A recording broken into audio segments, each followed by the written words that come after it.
What's going on, Sports Nation? I'm your host, Kenneth Tiberius Clark, and you guys are listening to another fun episode of the Sports Exclusive podcast. Now, I'm going to tell you why today's fun. Today's fun because we're going to take a stroll down memory lane. That's right.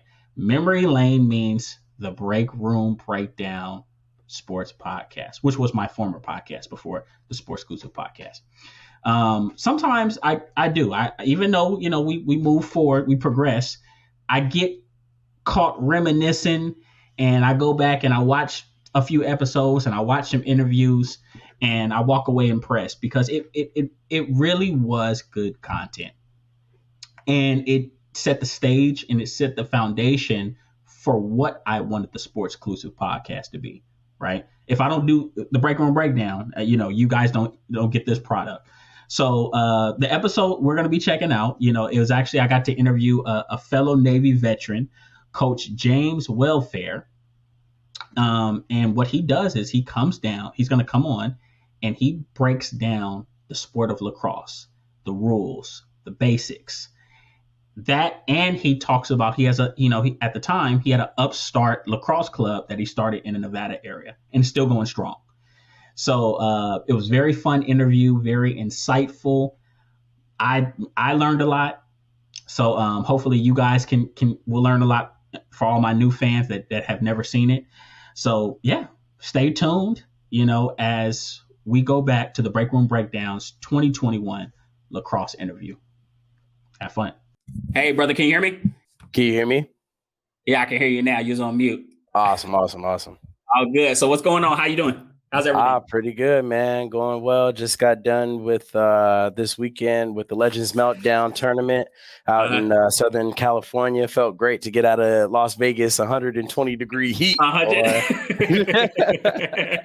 Yeah. Okay. Well, that's good. So just jumping into it, I want to get the fans what they pay for. Right. So we got you here. So James, you coach high school lacrosse, as you told me, and you run a travel club. Yes, sir. I think me and you can both be honest and say that lacrosse is not a sport that's heavily advertised in the Black community, right? Absolutely not. So tell us how you developed a love for the sport. How did that come about? Man, 2011, my senior year at Cheyenne High School, man, I have to say it completely saved my life. I was going nowhere fast. I played a little bit of football, a little bit of basketball throughout my life, a little bit of soccer as well. Lacrosse is just like a whole different realm, man. It was just like a bunched up sport with hockey, soccer, a little bit of basketball, physicalness of football. And I felt at home, man. I just felt really at home. I just had to learn how to, control my stick, keep the ball in there and do things in a little bit of different way. But once I picked it up, man, I couldn't put it down. It was like an addiction almost. So how long would you say it took you to learn it, to really get acclimated? I want to say it took me to get acclimated 2 to 3 months. 2 to 3 months. Like it really, I got into right before the preseason.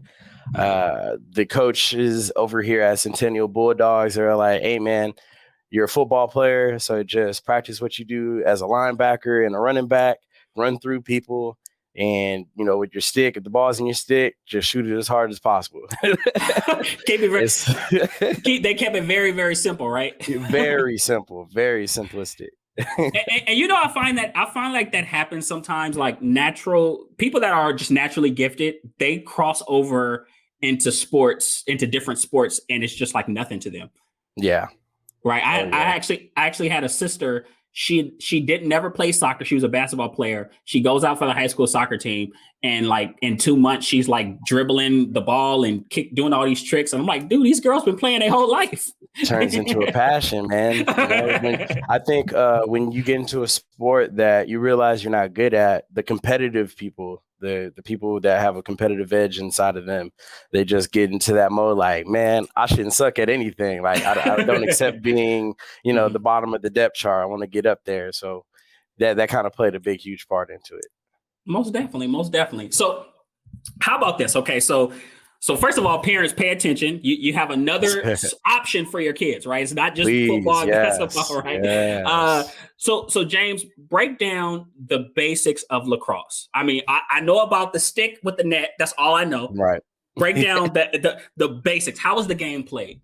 All right. So there's 10 players allowed on the field. There's 3 attackmen who are on the offensive side of the ball, 3 midfielders that play in between, similar to soccer and hockey, and 3 defenders, 1 goalie. So that'll equal your 10 players on the field.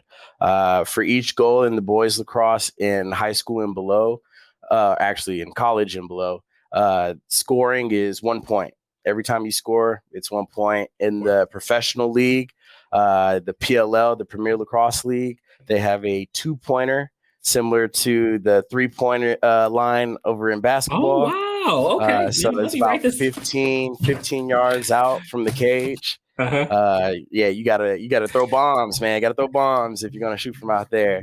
There's a maximum of 4 long posts. So the defenders, they play with a 6-foot pole compared to a short pole, which is 48 inches, whatnot.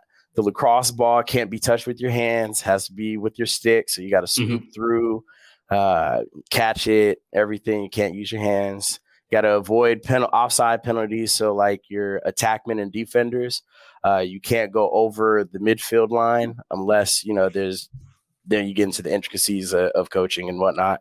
Opposing players can make contact with the goalie or the goalie stick when the goalie's in the cannot make contact with them when they're in it's called a crease. So is it like net, that? Is that little sector in front of the? Yeah. So there's the net. So there's the goal, and then around the goal there's a circle which we call the crease. You can't get into that crease. You can't step on that crease if you're an offensive player, or else it's an automatic turnover.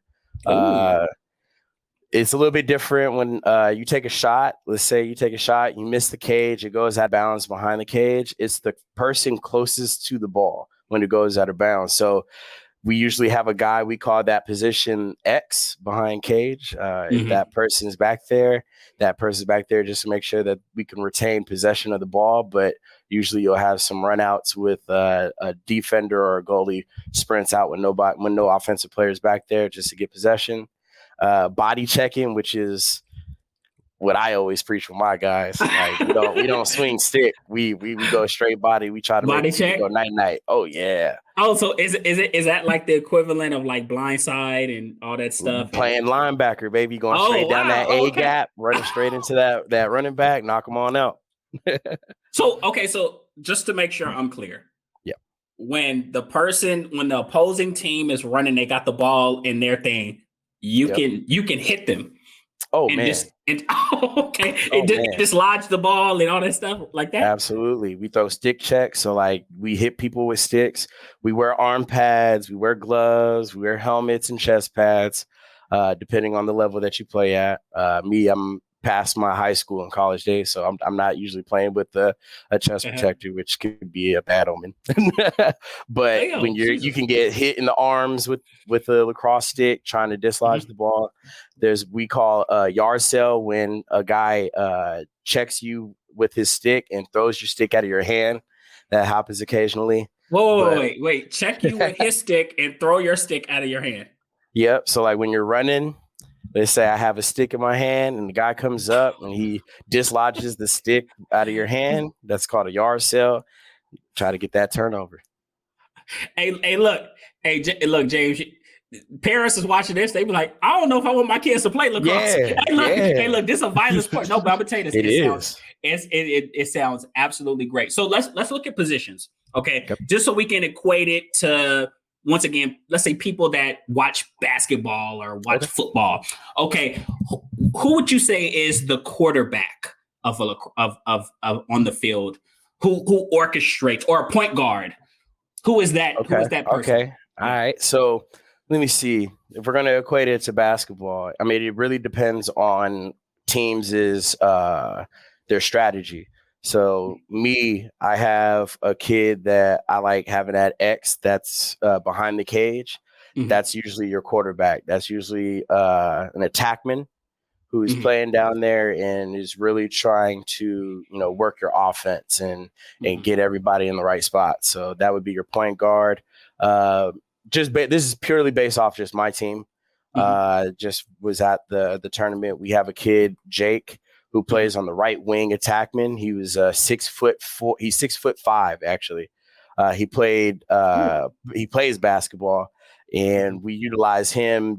We use post up. Like we were telling him, play power forward here, man. Come up, back guys down towards the pipe.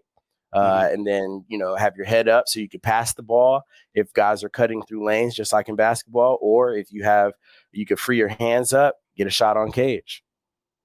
Oh, wow. Yeah. Okay. So is that where you usually put your more physical players at attackmen or Oh yeah, how? for sure. Okay. And do Yep. you guys utilize? I did. So I have once again. I was talking about my sister in soccer. So I have a little bit of a soccer experience. I was the trainer for the girls team. Gotcha. So what is do you guys utilize a sweeper? Is A that do sweeper? they like? Do they have like? I know they used to have a sweeper. They have a sweeper in soccer. Like, do you guys have a position like that? That's kind of like a defensive base position. Yeah, so we'll have defense. So we'll have our long poles, or we'll have a long stick midfielder who is somebody who plays the midfield position that can go on both ways of the field with their long pole. Yeah. So based off of position and assignment, that dictates how long their stick is. Yeah, most Okay. definitely. So like it's usually preference when it comes with players. So like Mhm. I'll never just tell kids you're just only going to be an attackman. You're only going to be a midfielder. If you can run, if you have great conditioning, just like midfield in soccer, if you can run and play defense and play offense, and you're on my midfield. If you're more strongly an offensive player that can shoot hard, likes to be physical, likes to dodge, you'll be on my attack. If you're somebody that is just pure physical, have good feet, can play angles, then I got you playing defense. And then if you just have a bolt missing in your head and you're okay with stepping in cage, then so be it. Oh, wow. Okay. So you mentioned like how you strategies. Right. Is it strategy or scheme? Just to give us an example, what type of scheme do you run as a coach? I'm purely based off my players. So I Mhm. like to see the guys that I have on my team, see what they're good at. Like this last team that I have right now, we're running more pick and rolls, just like in basketball. The guys Oh, okay. are more into running the 2-man game. My old team for spring, my Centennial Bulldogs, we run more of a triangle offense based off the LA Lakers and Phil Jackson. And so, yeah, Really? it just really depends. Like if I got guys that I feel know the game, can handle the ball and handle situations that are thrown at them, then we'll usually just have a free offense that just runs through the 2-man game, picks off ball movement. And then if I have a team that we lack experience, guys can, they're not as experienced as the other teams, then we get right into that triangle offense where, we're running into a cycled offense from the midfield, cycled offense from the attack, and let them utilize the patterns. So a triangle offense Yeah, in lacrosse. So yeah, so it's fair to say lacrosse. It's almost like it's like a mixture of so many different sports. absolutely. Wow. I'm a huge advocate on if you are a football player, basketball player, soccer player. I love my multi-sport athletes. Multi-sport athletes are going to have the best advantage in any sport that they play That's the because the truth. fact that they get, so much experience in different sports that they can utilize it. We've struggled with trying to get that out here in Las Vegas Mhm. because a lot of the sports scenes are very bullish on, hey, Keep we our want guys to guys. specialize, yeah, and that Ah. could be detrimental with injuries, Mhm. and they just close mindedness on it could help them. Like I know, I coach Canyon Springs. We had Mhm. a program up there in 2018 is actually when we started North Pride Lacrosse Club, my lacrosse club over there. Mhm. We had some guys that were football players, soccer players, baseball players. Our football players, we had a couple wide receivers that we ran through the midfield because it's just playing midfield offensively, just like a point guard or just playing basketball, period, not just a point guard. But you dodge against somebody, just like when you're crossing somebody up or you're at the line as a wide receiver against a DB, you're getting off that line, right? Oh, wow. Throw a little bit of moves up in there. I always have a rule. You have your initial dodge, your secondary dodge, and then your finishing dodge, just to, make sure you keep it fresh against a defender. But man, when I get these multi-sport athletes that are basketball players, football players, you just see like once they get the stick handling under control, and then they use their abilities that they got from the other sports, they are amazing on the field, man. Amazing. And even if we can look at basketball, football, multi-sport athletes are the best. Like right Absolutely. Now, the Travis Kelce's arguably the best tight end in the league. He's a basketball. He could play basketball. He could do everything, right? So no, that definitely makes sense. So one more question before we move on. Can you hit?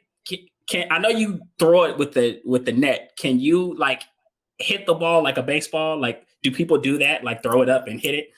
Nah, they don't usually do that. That's more of our stick tricks that usually helps with stick handling.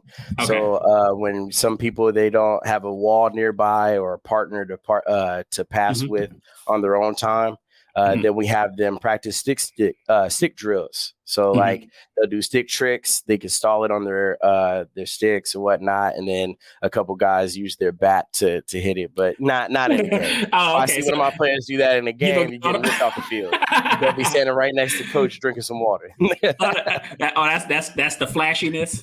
Yeah, that's the flash. Okay, so let's say we wanted to watch lacrosse on TV. Right. I need a new sport anyways, year round. When does it come on? Like, where do we find it? Explain it. What is their schedule like? Okay. So there's different avenues that you can watch. I know for sure the PLL. So the Premier Lacrosse League is this newer league that's it merged with what was the old Major League Lacrosse, which was the primary pro league, but now they merged together to create the PLL, which is the product. The product on the field, man, is just insane. These are the best of the best lacrosse players in the world playing together every weekend. So every weekend, I want to say so far, like this, just to talk about this season with the PLL, they started June 4th out in Boston, and then they'll end the championship game September 19th in Washington, D.C. But you can watch the PLL on NBC, NBCSN, and Peacock. If you go to the PremierLacrosseLeague.com, you'll go ahead and you'll find all the information and links that you can to buy tickets and or go and watch it on the respective accounts. The growth of the sport since the PLL's formation, man, has been amazing. Oh, and I also have heard, I've read that lacrosse is one of the fastest growing sports in the world. It is the fastest growing sport. Oh, yeah, man. Yeah, I got to plug my sport, man. I'm sorry. I got to plug my sport. We are the fastest sport on 2 feet and the fastest growing sport, man. I've been playing this game since 2011. I went into the Navy like along with you, my brother, and just the growth from there has just been to now. It has been immaculate. We're about to get our own indoor lacrosse league, which is a much more physical, much more geared to hockey. Man, I love it. I love it. We're getting our own pro team out here. The PLL, like I said, is the outdoor, so that's on a 110 to 120 yard field, and yeah, man, it's some good lacrosse going on. You could catch the indoor lacrosse. You could catch that on Bleacher Report, actually. So really? During their season, Bleacher Report will live stream every single game. And then when it comes to college, which is probably has the biggest following out of all of them, rivaled with the PLL, you could watch that like ESPN, ESPN2, ESPN3. I'm pretty sure if you could catch on ESPN Ocho. ESPN Ocho. So give me a few good teams in the PLL, just so I know. Like, we gotta go with my squad then. Roll Woods, baby, the PLL Redwoods. So with the PLL right now, they are not city based. They're club based. So they're not attached to a city. So there's the PLL Redwoods. There's the Water Dogs, the Cannons, the Whip Snakes are the best team for right now. You know, what are they like the Kansas City Chiefs? Nah, I would say they're more like the Patriots. Oh wow, okay, so they're okay. Oh, they're dynasty. So for the 2 seasons that they've been around, that the PLL has been in session, they've won back to back. Oh Jesus. So the PLL, when officially was the PLL established? I believe that was 2 years ago. So the 2018-2019 season. Oh wow. Okay. See, hey, look. First of all, really quick, fans. I hope you guys are paying. I'm really taking notes here. Like, hey, absolutely got to. I'm learning. Yeah. I'm saying I've talked to a couple of NFL players. I've talked to. He used to be on my New York Jets. We're not gonna get too into that because I'm a little depressed being a Jets fan. But he went off to get traded to the Tampa Bay Buccaneers. All of his sons play lacrosse. They play out in Atlanta, and he's very into the game. I know Bill Belichick he used to play up in college and play. He watches and is a huge investor now with the PLL. I know Chris Hogan, who used to be the Patriots wide receiver. He played in Jets college? wide receiver. Yep, he played at Penn State. He was a great midfielder. Who else? Jim Brown, man, is the greatest lacrosse player ever. Syracuse. And you guys know something. He was the first person to tell me that, because I never really watched lacrosse before, never really thought about it. But he told me that one day we were actually stationed in Japan. This was years ago. Yeah. And he told me that Jim Brown was the greatest lacrosse player of all time. So who would have known? Yeah, man. Right. So you mentioned your travel club earlier. Tell us about your travel club. A little plug here. North Pride Lacrosse Club. Pride. Yes, sir. North Pride Lacrosse Club. So in 2018, I really got to go back further than that. I came up in the Vegas Stars Lacrosse Club program. With the dream. When I got into the military, I had a dream that one day that I'll come out and start my own club, do it the right way, not just doing it just for the wins and money that a lot of, travel sports period has become in the youth programs. In my state, sadly to announce, we have probably one of the worst school districts for success for kids and the street life and whatnot. So I know a lot of kids in my area in North Las Vegas, they needed a mentor, somebody that isn't afraid to tell them how it is and really bring them and utilize sports as a vehicle to stay out of the monotonous cycle of Las Vegas. Just graduating just to work in the casino or just work period in the workforce, give them an opportunity to see that, hey, you can go into college and be successful, get you a college degree, and play this wonderful game that helps guide you and set you up for the future. And so when we started, we got a whole bunch of kids that were at Canyon Springs that really wanted to play in the summers. So we do summer, fall, and winter. We leave the spring for, just for local teams to play, so that are not really attached to schools because it's not really sanctioned yet. We're working on that, but really get kids playing, man. This sport, it has so much to offer. And I understand that it comes with that cliche of being, a rich white kid sport, which is not true. That's the stigma. Yeah, that's the stigma. So many times where I've talked to kids in my community, our Black kids and Hispanic kids, where I'm like, hey, come out, play it, just try it out, and they're like, oh, that's a rich white kid sport. But really, lacrosse is the oldest sport on this land. Is It was it started really? So it was started by the Iroquois. I Yeah, like to yeah. call it the Six Nations. They've been playing since, the beginning before Mm. they came over here and took their land and whatnot. They Okay. use it to settle disputes, to honor the creators, their ancestors and stuff like that. It was originally played, but the French came down and adopted the sport, and that's when went from Tewaaraton to lacrosse, and that's when it was just modified into the game that we have now. So they was like war games almost. Yeah, absolutely. Yep. Wow. Okay, man, it still is giving me a full history lesson here. Absolutely, man. Absolutely. Yeah. Okay. So your travel club I'm assuming it's just for younger kids, or do you have some young adults there as well?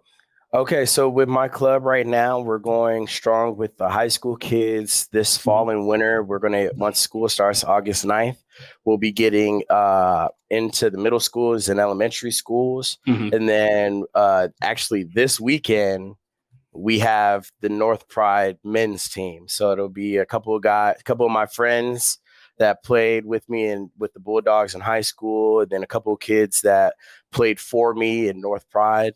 We're going to have our North Pride men's team go out to Lake Tahoe and get a little games in. So do they have like does lacrosse have like a tournament system where they'll have like a big tournament and you just go there all day and just play? Huge, man, huge. Huge. Oh yeah, it's very huge. There's companies like Adrenaline, Legends, Mhm. NXT, Hogan Lacrosse, and stuff like that. That whole and 3D Lacrosse that Mhm. hold these huge lacrosse tournaments, Mhm. and teams from all across the country come to. Mhm. I know with ours, we go to a lot of Western regional lacrosse Mhm. tournaments. Like in the next couple of weeks, we'll be going to the Tribes Lacrosse Showcase. We just went to the the Legends Meltdown. Like Mhm. there's a ton. There's All a right. ton.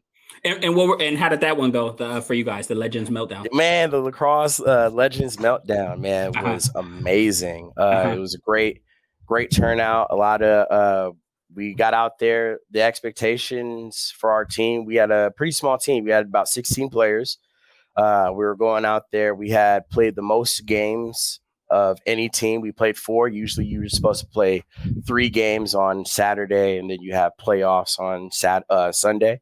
Mhm. So we played our 4 games. We did a split between all 4. So we lost to Seattle Stars, which is a Really top good team. level, premier level lacrosse program. They produce so much college talent that we played.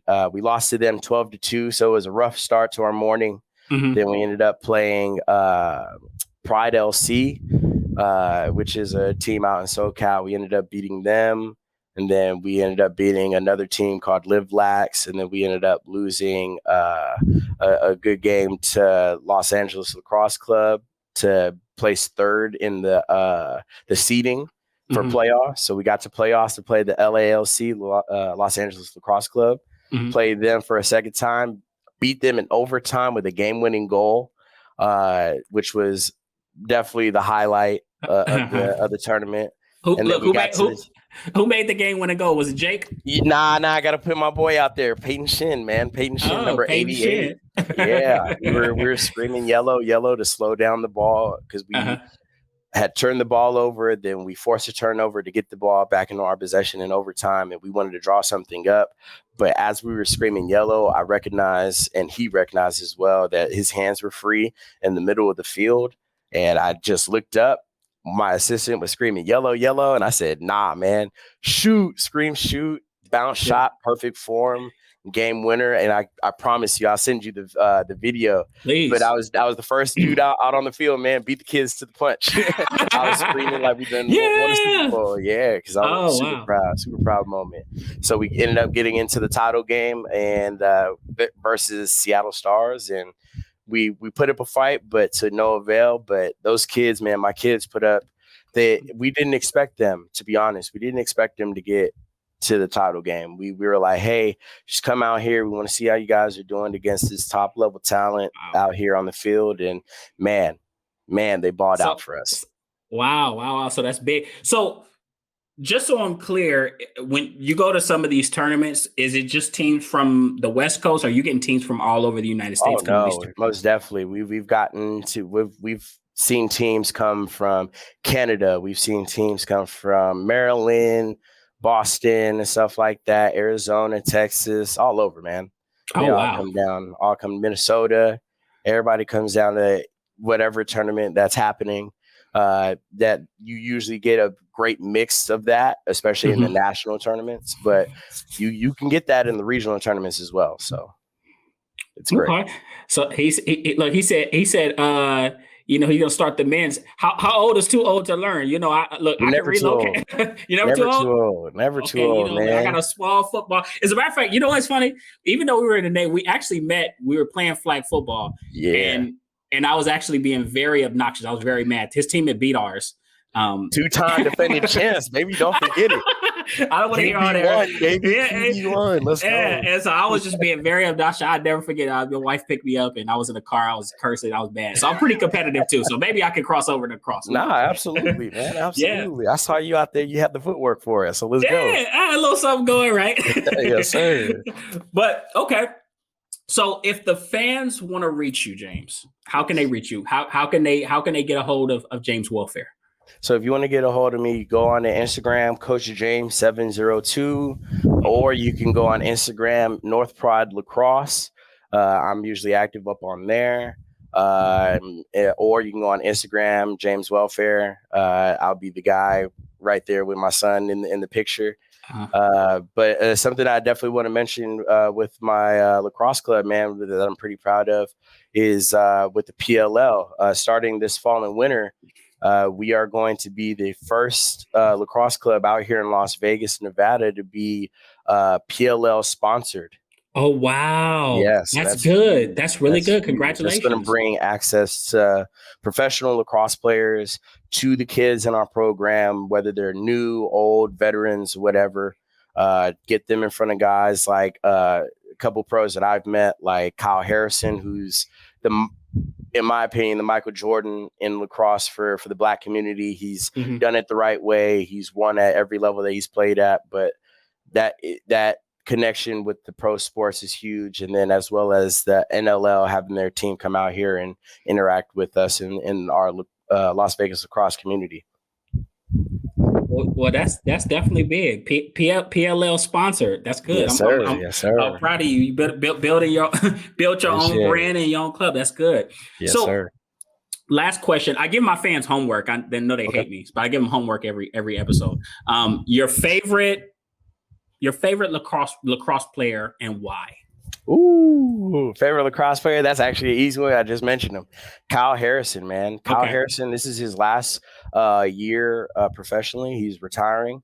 But this man, that's what really, really cemented that I wanted to play this sport.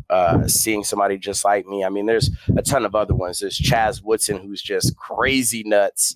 There's Johnny Christmas, who's slick. I call him the samurai because just the way that he played the game is just so elegant, just like a samurai is.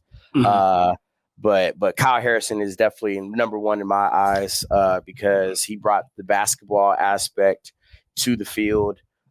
He was the first African-American player to win the Tewaaraton Award, which is the Heisman in college. For us. Okay. And then went out and he's our team captain over with the PLL Redwoods, which is I'm probably one of the hugest fans of. So Kyle Harrison. So hey, you guys got homework. That's right. Study. Johnny Christmas. I wrote that down too. So yes. Oh man, he does so much. He was actually out in Tokyo. There's a place called Lacrosse. And I remember they did a big event when he came down there to Tokyo, and the Japanese lacrosse community. So they have a lacrosse. Grown. They have a lacrosse. Oh my goodness, man! Yes, huge. Oh, wow. They've grown exponentially. So yeah, Jesus Christ. You guys hear me say, I'm saying, oh, wow, because I'm like learning new things. Like I really didn't know this much about lacrosse. But no, that's really good. Honestly, James, I want to thank you. I know you're busy, between coaching and the club. Just willing to take some time to break this down for us. Yes, sir. We'll definitely have to have you back on. I'm actually interested in the break room breakdown becoming more of an avenue for lacrosse. So I definitely want to talk about it a little amazing. More. I would love it. I'd definitely be honored. But give me your team schedule, please. Absolutely. I'm just over here in beautiful San Diego, so it's nothing to a boss for me to drive down to. Got you. We'll be going to a tournament out there this fall and winter, man. Oh, really? Okay. Well, yes, cool. Sir. It's called the Sandstorm. So I'll send that information straight to you and get you out there so you can have actual, look at it, man. Well, look, we'll say less. I've recorded. Maybe we could do a live episode, right? Let's do it. Well, most definitely. So, but outside of that, once again, I don't want wifey to kill me. Have a blessed night. Get some, get you some rest, and we'll talk soon. Well, dude, I appreciate you, brother. All right, brother. All right, be easy. All right, have a good one.